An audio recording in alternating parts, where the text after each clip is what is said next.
All right, so tell me about Stephen F. Austin's errand.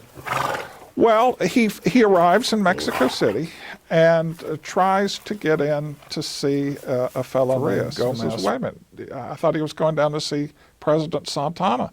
Well, the problem is President Santana likes to be the guy in charge, but he doesn't. He's bored by the day-to-day business of governing.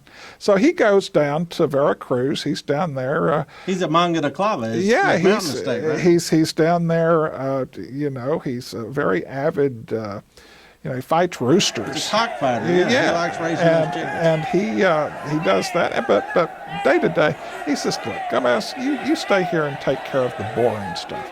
Now, what we need to know about Gomez Farias is that he is probably the most liberal person in Mexico. And he is a Federalist, and he is pro Texian immigration. Yeah, I mean, he would be pretty encouraging if you're a Texian settler. That's right. And when Stephen F. Austin tries to get in to see him, he puts him off.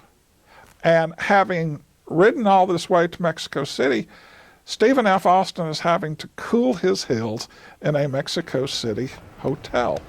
And he gets frustrated, and he does something, and this is kind of out of character for Stephen F. Austin because he's the most prudent of men, but he does something highly imprudent. He writes a letter to the City Council of San Antonio de Bexar saying, you know what, the federal government down here is a squirrel cage.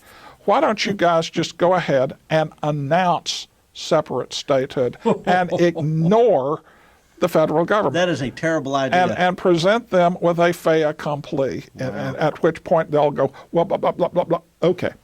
Now that's his plan.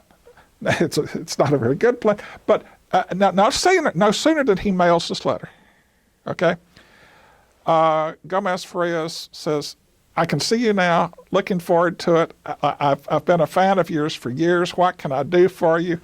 He sees the petition and he says, this all seems eminently reasonable to me.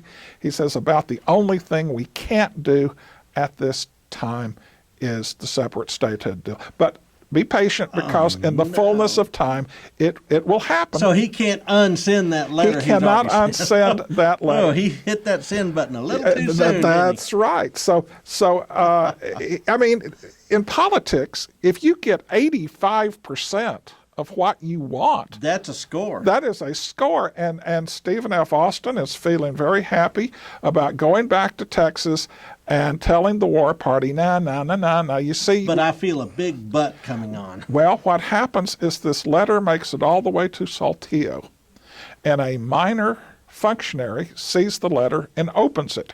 You can do that in Mexico. You can open other people's mail. And he reads it and he says, this seems seditious to me. Yeah, seems seditious to me. I'm going to send it back to Mexico City. Ouch. And the letter gets in Gomez Farias's inbox, and he reads it and says, Austin, I thought you were different. I mean, I really thought, but you're just another filibuster. Here after I made all these concessions to you. So he calls in a cavalry detachment. And he says, look, there's this Anglo guy riding north. Pursue him and bring him back to Mexico City under arrest. And he spent like a year and a half in jail, doesn't he not? Well, about 18 months, yeah. That's crazy. So he makes it to Saltillo, same place the letter did, and they catch up with him and said, you curly-headed fellow, are you Stephen F. Austin? He says, I am. He says, okay, you're under arrest. He says, well, what for? He says, I don't know. We just told to arrest you. So, and he's never really charged. He's just thrown in the clink. And again, that you can do that if you're, it's part of the Mexican legal system. That's right. Wow. And during that 18 months in a Mexican prison, and it's not all in a dungeon. He gets let out, and he said, "Don't leave the city." Yeah. So he's confined. He can't go back to. But still, his attitude toward the Mexican government changes precipitously. Well, and there's some changes in the Mexican government that we'll talk about as well. That's right. And I'm assuming while he's down there that he's not having a rich correspondence with Wharton and his brother. Oh, and all no, the guys no, up he's in not Texas. corresponding with anybody. Yeah, he's essentially been isolated. But here's the odd thing, though, Don.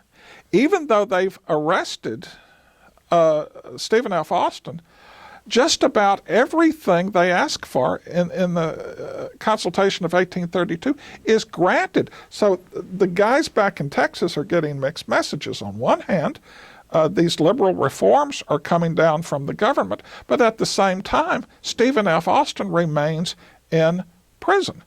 And the War Party guys say, and you know, it would make sense if the centralist had arrested Stephen F. Austin, but he's arrested by a Federalist. In fact, he's arrested by the most liberal man in Mexico. And the War Party makes the case, well, if these guys can't get along with Stephen F. Austin, they're sure not going to be able to get along with us. And it's all just the symptom of a schizophrenic government. All right, so we're going to pick up that schizophrenic government conversation next.